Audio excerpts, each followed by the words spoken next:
오늘도 우리 하나님 아버지의 아버지와 주 예수 그리스도께서 주시는 은혜와 평강이 여러분 모두에게 넘치시기를 간절히 바랍니다. 그리스도 안에서 하늘에 속한 신령한 복, 그 복음의 비밀을 발견하고 하나님의 거대한 구원, 그 계획의 광대함과 그리고 그 사랑의 세밀함에 대해서 이야기한 바울은 그 시각으로 자신이 목회했던 지금 편지를 쓰고 있는 에베소 교회로 눈을 돌립니다. 그런데 에베소 교회에서 들려오는 소식이 그들에게 바로 이 열매가, 이 복음의 열매가 맺혀 있는 것을 발견하게 됩니다. 하나님의 웅장하고 세밀한 그 사랑과 은혜를 믿음으로 받아들여서 그들이 주 예수 그리스도에 대한 믿음과 그리고 서로를 사랑하는, 모든 성도를 사랑하는 그 사랑으로 이웃 사랑을 실천하는 것을 통해서 그들에게 복음의 열매가 맺혔습니다.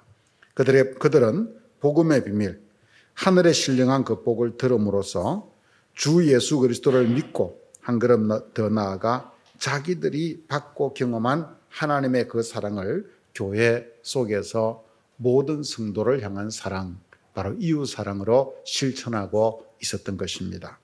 그래서 바울은 이로 말미암아 그들을 위해서 끝없는 감사를 드리고 있습니다.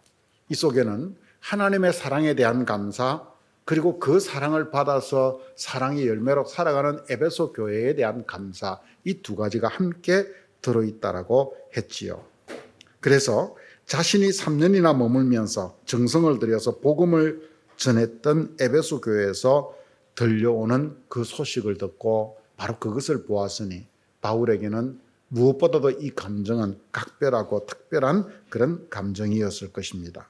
더구나 그곳은 그 에베소는 풍요를 쫓는 아르테미스의 거대한 신전이 자리 잡고 있고 아르테미스만이 아니라 온갖 우상들로 가득 찬 그런 우상의 도시였습니다. 그럼에도 불구하고 그들은 지도자 바울이 떠나 없는 자리에서 그들은 우상의 유혹을 넘어서 하나님의 사랑 안에서 서로를 사랑하며 그 사랑으로 믿음을 지키며 그들은 믿음의 그 길을, 교회의 교회다움을 지켜가고 있었습니다. 감옥에서 바울에게 들려온 이 에베소 교회의 소식은 얼마나 감격적이었겠습니까? 그 소식은 로마의 감옥 어두운 곳에 갇힌 바울에게 한 줄기 희망의 빛과 같았고 한여름 얼음 냉수와 같은 그런 시원한 소식으로 다가왔을 것입니다. 그래서 그는 감사를 그치지 아니하는, 즉 끝없는 감사를 하나님 앞에 드리고 있다라고 그렇게 말하고 있습니다. 여기서 감사하다라고 하는 것은 에베소 교인들의 지금의 모습에 만족하고 기뻐한다라고 하는 그런 뜻이기도 합니다. 그런데 그렇게 에베소 교인들의 모습에 대해서 감사하고 만족하고 기뻐하던 바울은 그 감사로 끝을 내지 않습니다. 바울은 그들을 향한 또 다른 소망을 담아서 기도를 하기 시작합니다. 그래서 우리가 읽은 오늘 이 본문의 주제는 한마디로 이야기하면 감사와 간구, 이렇게 우리는 붙일 수도 있습니다. 여러분, 왜 바울은 감사에 이어서, 그들에 대해서 만족하는 이 감사에 이어서 또 다른 간구를 하고 있을까요? 바울은 그들의 지금 모습에 만족해서 감사를 드립니다. 하지만 영적 스승인 바울의 눈에 에베소 교인들이 거기에서 머물지 않고 더 자라가기를 바라고 있는 꿈이 담겨 있기 때문입니다. 여러분, 우리 신앙에서 현재의 열매는 중요합니다. 우리의 신앙은 언제나 지금 여기에서 내가 어떤 믿음을 가지고 있느냐가 제일 중요합니다. 그런데 그보다 거기에서 또 하나 중요한 것은 우리가 거기에 자족하거나 만족하지 아니하고 한 걸음 더 나아가서 성장하기를 꿈꾸는 것입니다. 영적 성장, 이것은 신앙인들에게 있어서는, 살아있는 신앙인들에게 있어서는 누구에게나 평생의 소망이기도 하고 화두여야 합니다. 왜냐하면 진리의 세계는 우리가 평생을 탐구하고 알아가도 다 알 수 없는 깊고 높고 넓은 그런 오묘한 세계이기 때문입니다. 바울은 우리가 하나님을 알아가는 믿음의 세계가 얼마나 거대한지를 그는 조금이지만 경험하고 맛보았습니다. 그는 하늘의 진리를 한마디로 표현할 수 없어서 자기의 그 긴 문장 속에서 여러 가지 온갖 표현들을 끌어다가 3절에서부터 14절까지의 말씀 속에서 그는 이 하나님의 은혜를 표현하였던 것을 보게 됩니다. 하지만 그것으로도 부족했습니다. 아니, 부족할 수밖에 없었습니다. 왜냐하면 인간의 언어가 가진 한계 때문입니다.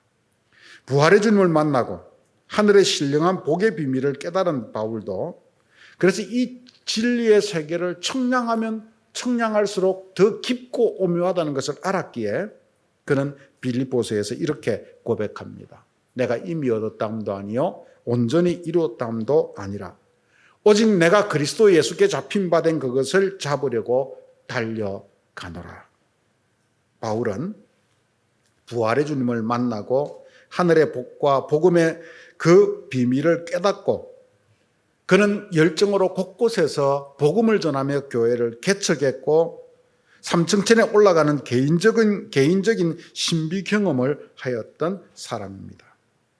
하지만 그는 거기에 멈추지 않고 자기의 삶 속에서 끊임없는 영적 성장을 갈구하고 갈망하고 있는 것입니다. 왜냐하면 진리의 세계는 끝이 없음을 알았기 때문입니다. 그래서 그는 평생을 그리스도 예수께 잡힌 바 된 그것, 바로 그 진리의 실제를 알아가고 쫓아가고자 그는 달려가고 있는 것입니다. 그는 그래서 그렇게 영적 성장을 거듭한 바울은 그래서 자기의 인생 말년에 마지막으로 이렇게 디모데후서에서 고백을 하는 것입니다. 나는 선한 싸움을 싸우고 나의 달려갈 길을 마치고 믿음을 지켰으니 이제후로는 나를 위하여 의의 면류관이 예비되었으므로 주 곧 의로우신 재판장이 그날에 내게 주실 것이며 내게만 아니라 주의 나타나심을 사모하는 모든 자에게도니라 라고 그렇게 담담하게 고백하고 있습니다. 그는 감히 인간이 나의 달려갈 길을 마쳤다라고 고백하고 있습니다. 왜냐하면 끊임없는 성장을 향해서 예수 그리스도 안에 있는 그 복음의 실제를, 진리의 실제를 붙잡기 위해서 달려온 삶이었기 때문입니다. 여러분, 오늘날 우리 신앙에 가장 큰 문제가 있다면 그것은 영적 성장을 멈추어 버린 데 있습니다. 많은 사람들이 평생을 신앙생활을 하면서 충성을 하고 그러다 보면 교회에서 중직자가 되고 교회나 그 교회의 지도자가 평신도 지도자가 되어가는데 그러나 교회나 이웃에 오히려 그 중직자가 덕을 끼치지 못하고 오히려 해를 끼치는 경우를 우리는 보게 됩니다. 왜 그렇습니까? 거기에는 바로 이 성장의 문제가 있는 것입니다. 평생의 신앙생활을 해도 여전히 영적 어린아이 상태로 내게 주어지는 직분, 일들은 점점 더 많아지는데 우리의 내면은, 우리의 영적인 상태는 여전히 영적 어린아이 상태로 머물고 있기 때문입니다. 신앙의 수준이, 신앙의 암과 믿음의 그 수준이 주일학교 신앙에 머물러 있습니다. 하나님과의 관계는 더 깊어지지 않습니다. 그 속에서 오는 신앙의 기쁨이 사라집니다. 그러니 책임은 무거워지는데 아이들이 작은 일에도 마치 토라지고 다투듯이 갈등의 중심에 서기가 십상인 그런 사람이 되어버리고 마는 것입니다. 우리가 잘하지 못한다는 것, 이것은 공동체에서 이런 해를 끼칠 수 있다라고 하는 이야기입니다. 그래서 우리는 신앙생활을 하면서 직분이나 일을 우리의 목표로 삼으면 안 됩니다. 사실 하나님 앞에 섰을 때 우리가 성도라고 하는 것 이외에 어떤 직분이 우리에게 중요하고 어떤 직분이 하나님 앞에 남을 수 있겠습니까? 그저 하나님의 자녀, 하나님의 성도라고 하는 것이 가장 중요한 것이지요. 그러기에 우리에게 있어서 직분이나 자리가 아니라 끝없는 영적 성장을 통해서 마침내 우리도 예수 그리스도께 잡힌 진리의 실제, 바로 거기에 이르는 사람들이 되어야 하는 것입니다. 그렇게 성장해 가다가 공동체의 요구와 필요에 의해서 부름을 받으면 그때 아멘하고 순종하는 것입니다. 그래서 예수님은 제자들을 부르시면서도 그 제자들에게 얕은 물가에서 고기를 잡던 어부 제자들에게 깊은 데로 가서 그물을 내려라고 명령합니다. 왜 굳이 깊은 곳이었을까요? 그들을 부자로 만들겠다는 목표였을까요? 얕은 곳에서는 고기가 없어서 있겠습니까? 아닙니다. 깊은 곳으로 가서 그물을 내리니 그들의 노력과 그들의 그 경험을 넘어 배가 차고 넘치는 새로운 풍성함을 경험하는 새로운 진리의 세계를 맛보라는 이야기입니다. 신앙도 깊은 곳으로 나아가면 이처럼 진리의 풍성함, 만선의 기쁨을 누리게 된다. 우리의 생각과 판단과 예상을 넘어서 경험을 넘어서 누리게 되는 진리의 세계가 있다. 바로 그것을 우리에게 이야기해 주는 것입니다. 이처럼 성장을 최고의 신앙적 화두로 삼았던 바울의 기도는 그래서 감사로만 끝나지 않습니다. 그는 에베소 성도들이 정말 아름답게 믿음을 지키면서 우상의 땅에서 서로를 사랑하면서 살아가고 있는데 거기에 만족하지 않고 에베소 성도들이 더 깊은 영적 눈을 뜨고 자라가기를 위해서 간구하고 있는 것입니다. 에베소 교인들이 믿음과 서로 사랑으로 정말 이상적인 그 모습을 가지고 있지만 거기에 만족하지 않고 영적으로 한 걸음 더 성장해가는, 더 자라가기를 바라고 있는 것입니다. 여러분, 이처럼 살아있는 신앙은 멈춰 서 있는 것이 아닙니다. 신앙은 측량할 수 없는 진리의 세계를 함께 여행하는 그런 여정입니다. 그래서 이제 어제의 은혜로 오늘을 살아갈 수 없습니다. 그리고 오늘의 은혜로 내일을 살아갈 수도 없습니다. 그래서 매일매일 하나님을 더 깊이 알고 더 크게 소망하며 더 확실한 능력을 경험하며 그 속에서 하나님을 알아가고 더 큰 신뢰를 쌓아가야 하는 것입니다. 그래서 바울은 세 가지를 구합니다. 여기에는 바울이 바라는 영적 성장의 방향이 들어 있습니다. 오늘은 첫 번째 강구를 함께 보며 신앙의 성장이 무엇인가라고 하는 그 첫 열쇠를 우리는 함께 열어보기를 원합니다. 바울은 17절에서 하나님을 알게 해달라라고 기도하고 있습니다. 같이 한번 17절 읽어볼까요? 우리 주 예수 그리스도의 하나님 계시의 영을 너희에게 주사 하나님을 알게 하시고. 아멘. 바울은 무엇이라 기도하고 있습니까? 지혜와 계시의 영을 너희에게 주사 하나님을 알게 하시고 라고 기도하고 있습니다. 그런데 여러분 생각해 보십시오. 지금 에베소 교인들이나 또 오늘 이 말씀을 듣고 있는 우리들이나 우리는 하나님을 이미 알고 믿고 있다라고 여기고 있는 사람들입니다. 하나님은 어떤 분이냐라고 물으면 우리는 하나님은 천지를 창조하신 분이며 전지전능하신 분이며 무소부재하신 분이며 영원하시며 사랑이시며 영이신 하나님이시다라고 우리는 누구나 답할 수 있습니다. 이것은 에베소 교인들도 마찬가지였을 것입니다. 그런데 오늘 본문에서 바울은 하나님을 알게 해달라고 기도하고 있습니다. 하나님을 안다는 것은 이런 지식적인 알을 말하지 않는다라고 하는 이야기지요. 여기서 알게라고 하는 헬라어 단어 에피그노시스라고 하는 단어는 에피, 즉 위에 더욱 철저히라고 하는 뜻인 에피라고 하는 단어와 그노시스, 지식, 알미라고 하는 이 두 단어의 합성입니다. 그러니까 이 두 단어의 뜻을 합치면 더욱 온전하고 철저히 아는 바로 그것을 말하는 것입니다. 그런데 이것은 단순한 정보나 지식이 아니라 경험적이고 관계적인 어떤 체험적인 그래서 어떤 지식에서 배울 수 없는 그보다 더 깊은 알을 우리들에게 말하고 있는 것입니다. 그노시스가 머리로 아는 지식적 경험, 지식적 알을 이야기한다라고 한다면 에피그노시스라고 하는 말은 지식적인 알을 넘어서 더 깊은 인격적이고 체험적인 그 알을 우리들에게 말하고 있는 것입니다. 그러므로 여기서 하나님을 알게 하시고 라고 하는 말은 하나님을 지식적으로 단순히 배우고 아는 것으로 그치는 것이 아니라 하나님과 실제로 교제하면서 바로 그 배웠던 하나님을 실제의 삶 속에서 경험하는 삶을 가리키는 것입니다.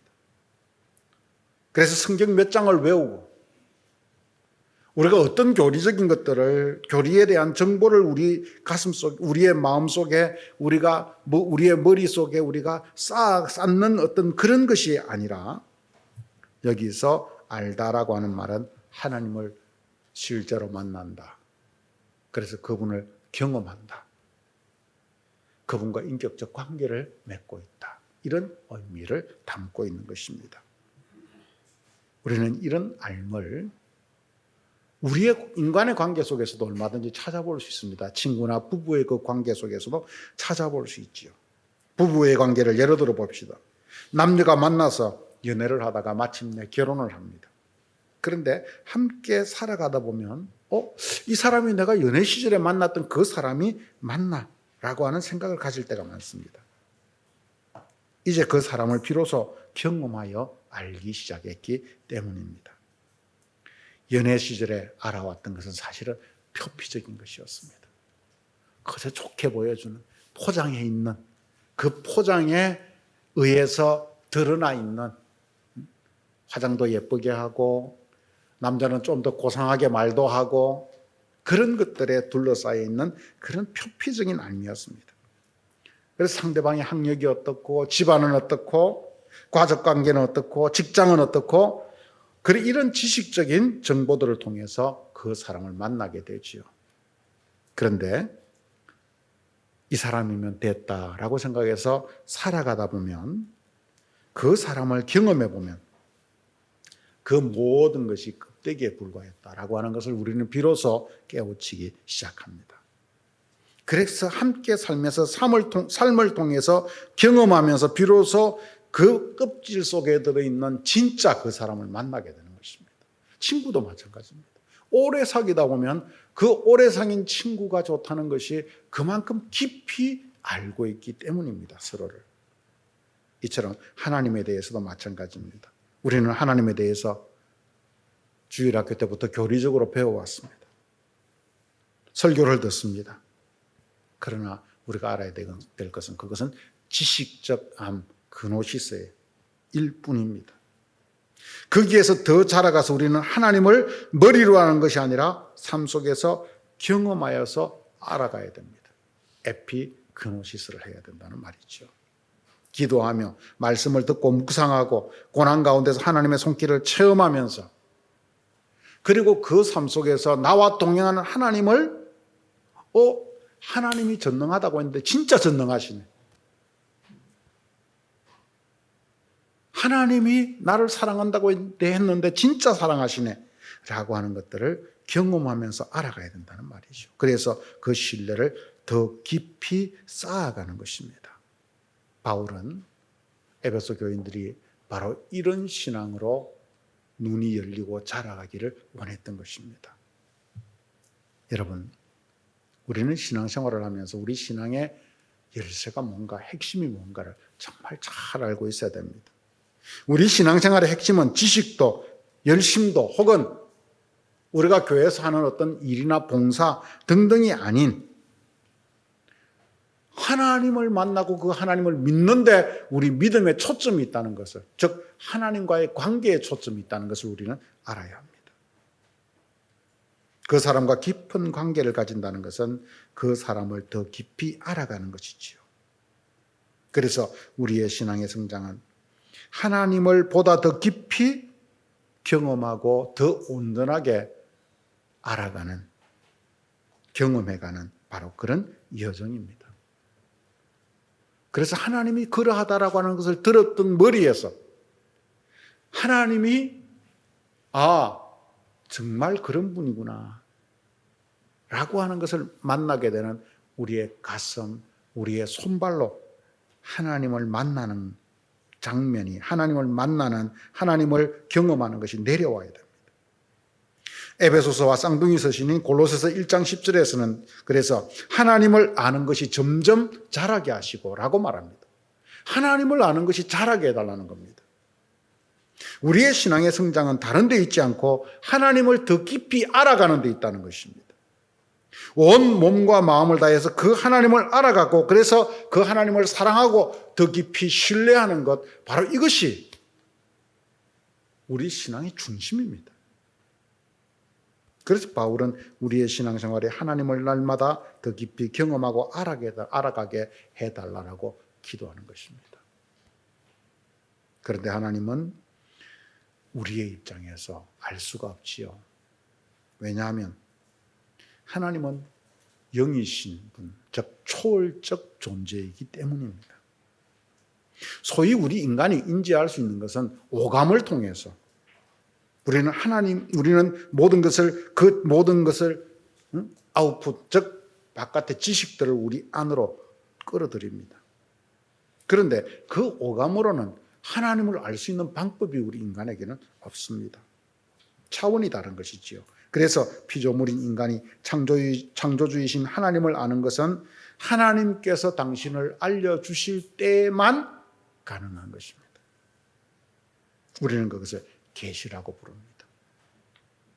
바울은 인간이 하나님을 알 수 있는 이 유일한 길을 깨달았던 사람입니다. 그래서 그는 오늘 본문에서 뭐라 기도합니까? 영광의 아버지께서 지혜와 계시의 영을 주사 너희에게 주셔서 하나님을 알게 해달라라고 기도하는 것입니다. 여기에 우리가 하나님을 알아갈 수 있는 길이 들어 있습니다. 지혜와 계시의 영입니다. 우리가 하나님을 탐구해서 찾는 것이 아니라 지혜와 계시의 영을 통해서 더 알아가는 것입니다. 우리는 하나님을 알 수 있는 길이 유일하게 하나님께서 먼저 우리에게 오셔서 당신의 모습을 보여주셔야만이 알 수 있다. 즉 계시해 주셔야만이 알 수 있다고 했습니다. 그런데 또 한편으로 그것을 알 수 있는, 볼 수 있는 지혜가 없으면, 지혜의 눈이 없으면 그것을 깨닫지 못하게 됩니다. 그래서 바울은 지혜와 계시의 영을 달라라고 그렇게 기도하는 것입니다. 그렇다면 여러분, 우리 신앙생활 속에서 지혜와 계시의 영은 누구이겠습니까? 우리는 성경 속에서 곧 성령이라고 하는 것을 깨닫게 됩니다. 요한복음 14장 26절에서 예수님은 보혜사 곧 아버지께서 내 이름으로 보내실 성령 그가 모든 것을 가르치고 내가 너희에게 말한 모든 것을 생각나게 하리라 라고 말씀하셨습니다. 요한복음 16장 13절 14절 말씀 속에서 그러나 진리의 성령이 오시면 그가 너희를 모든 진리 가운데로 인도하시리니 그가 내가 하는 말씀을 너희에게 알게 하리라. 그가 나를 영화롭게 하리니 이는 내가 아버지께서 내게 하신 것을 알게 하려 함이라. 예수님은 보혜사 성령을 통해서 우리로 하여금 하나님을 더 알아갈 수 있게 해주신다라고 말씀해주고 있습니다. 그래서 성령이 바로 우둔한 우리에게 하나님을 알게 하는 지혜와 계시의 영인 것입니다. 그래서 예수님은 당신이 떠나시면서 보혜사 성령을 보내주시겠다라고 약속하셨고 그리고 우리로 하여금 성령을 받으라고 명령을 하셨습니다. 그러므로 우리는 항상 하나님이 성령을 통해서 지혜와 계시의 영을 주셔서 하나님을 더 깊이 알아가고 그 하나님과 더 깊이 사귀며 하나님과의 변함없는 신뢰와 사랑을 키워가는 행복한 신앙생활을 해가기를 바라는 것입니다. 하나님을 더 새롭게 알아간다 라고 하는 기쁨 가운데 우리 신앙생활이, 우리 신앙의 여정이 들어있기를 원하는 것입니다. 하지만 오늘날 사람들이 자꾸 신앙의 중심을 일이나 혹은 프로그램으로 덮어버리려고 합니다. 이게 오늘날 소위 좀 뭔가 잘 되어간다, 으쌰으쌰 한다라고 하는 곳의 문제입니다. 우리의 신앙이 이런 관계적 신앙이 아니라 일이나 프로그램 중심이 되어버리면 금방은 뭘 하는 것 같은데 나중에 남는 게 없습니다. 왜? 일은 지나가기 때문이죠. 그러다 보니 교회 봉사도 열심히 하는데 신앙이 자라지 않고 미숙한 사람들이 생기기 시작하는 것입니다. 내가 봉사하고 일한 것으로 내 신앙이 자랐다고 사람들은 착각하기 시작하는 겁니다. 교회의 이런 중요시기면서 정작 하나님을 만나는 예배와 기도와 하나님을 사랑하고 이웃을 사랑하는 그 관계를 놓치는 사람들이 너무도 많습니다. 하지만 거기에는 성장의 기쁨은 일어나지 않고 믿음 생활은 점점 더 무거워져 가는 것을 경험하게 되는 것입니다. 믿음을 통해서 진리가 주는 자유함을 얻는 것이 아니라 자신과 남을 옥죄게 됩니다. 나는 이렇게 일하는데 당신은 왜 일 안 해?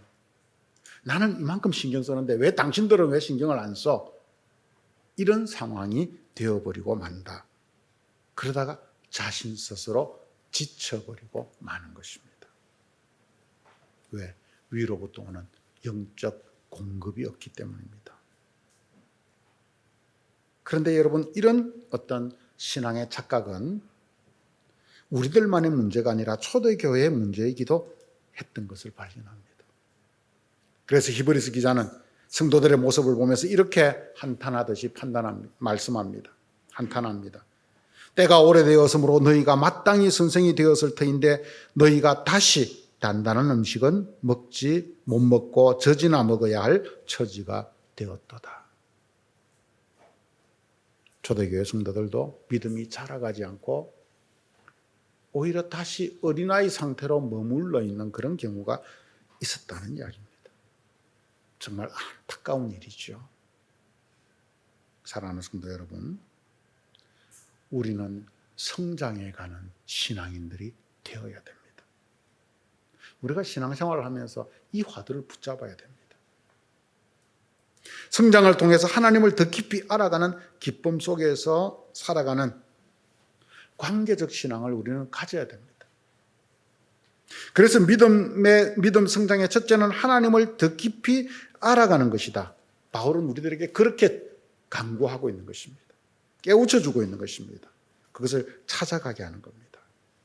하지만 이것은 결코 그냥 일어나지 않습니다. 그래서 바울은 기도하지요. 우리 주 예수 그리스도의 하나님이신 영광의 아버지께서 지혜와 계시의 영을 주셔서 하나님을 알게 해달라고 강구하고 있는 것입니다.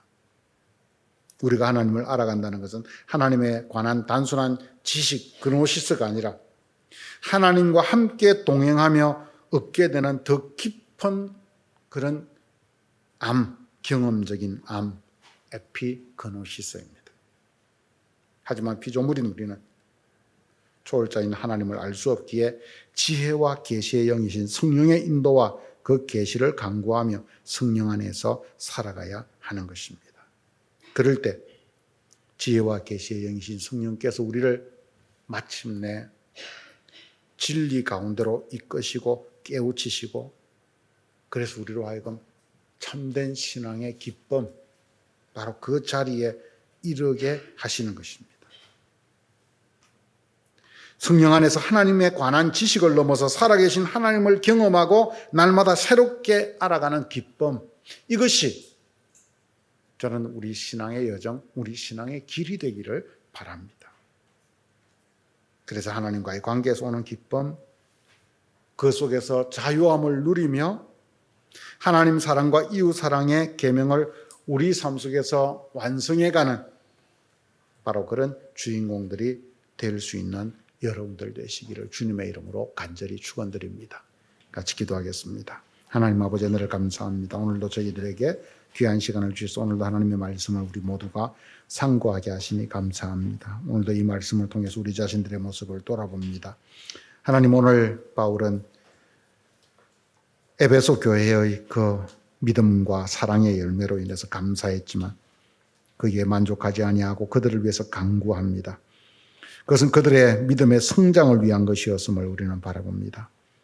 주님, 그 믿음의 성장은 하나님을 더 깊이 알아가는 것,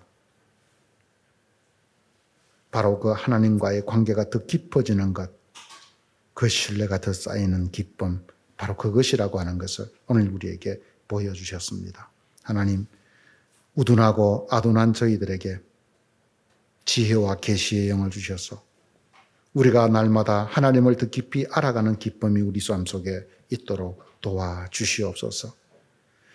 오늘 이 강단에서 선포된 하나님에 관한 말씀이 우리 삶 속에서 성령을 통해서 우리에게 경험되어지는 알므로 자라가게 하시고, 우리가 성경 말씀을 읽을 때마다 배우게 되는 그 하나님을 우리의 삶 속에서 성령을 통해서 날마다 경험함으로 그 계시 속에서 하나님을 알아가는 그런 기쁨이 우리 삶의 여정 속에 늘 있도록 도와주시옵소서.